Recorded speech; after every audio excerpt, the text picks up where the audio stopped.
El día de hoy venía de dejar a amiga Rapatica en la casa y me surgió la idea de pasar por un colegio de mi ciudad. Y como bien saben, esta moto por su sonido llama bastante la atención.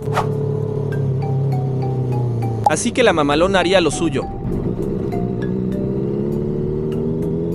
Aquí había niños que, al igual que yo años atrás, era un amante a morir por las motos de alto, y en la cara de muchos se ve ese gusto.